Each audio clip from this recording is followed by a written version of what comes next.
You see, the week before, I was in an entirely different fire. I had just filed divorce papers with my husband. But he knew that I was in danger in a dream from 2,000 miles away. I learned about God and I associated my thoughts of God with thoughts of my father, which is not uncommon. Many people think of God the way they think of their father. And so for me, my dad was a pretty typical, I think, 70s and 80s dad. He worked hard and slept hard, and he provided for my needs. I didn't see him much, didn't have much interaction with him, but I had everything I needed. So I kind of figured God was like that. He took care of all my needs. He was way off there in heaven, doing what he does. Abigail was a skilled communicator. She communicated with compassion, understanding David's heart, but also with fact, and she stayed on task. And her task was she didn't want her whole household to be dead by morning. So she did what she needed to do. She said what she needed to say to appeal to him, and she was successful. Her words and actions carried a lot of weight with David, and he was so impressed that he turned around and left the household alone. And that's pretty impressive. And that was a lot of food, just saying. Nehemiah was a cupbearer to the king during the time after the Jews were exiled from Jerusalem. So they were in Babylon, they'd been there a long time, and the king was just now letting them start to go back to Jerusalem to build.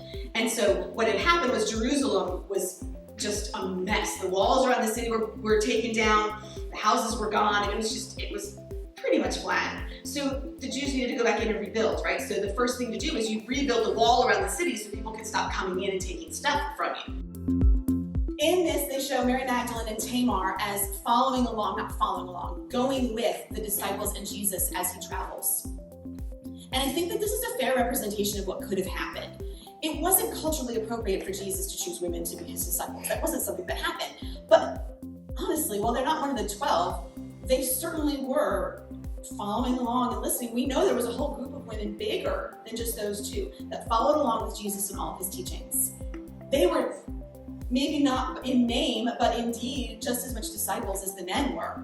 And they had valuable things to contribute. They were perfectly welcome to travel and learn right alongside the men. In my grandparents' day, life was very traditional and women tended to stay home. They worked, maybe, but they still tended home, and the men went away and earned money. But today, times are changing. We see men staying home and women earning money. We see men and women both working successful jobs and then successfully tending families together. The norms and cultural structures are changing. Your generation is the one to make changes if you'd like to see them when it comes to women being more successful in our country. The important thing is not to lose sight of the fact that while men and women may be different, men's and women's strengths help each other and complement each other. There's a reason we have different strengths, and that is to help each other. When we fight how God made us to be, the only outcome is unrest. Fighting how God made us only causes unrest.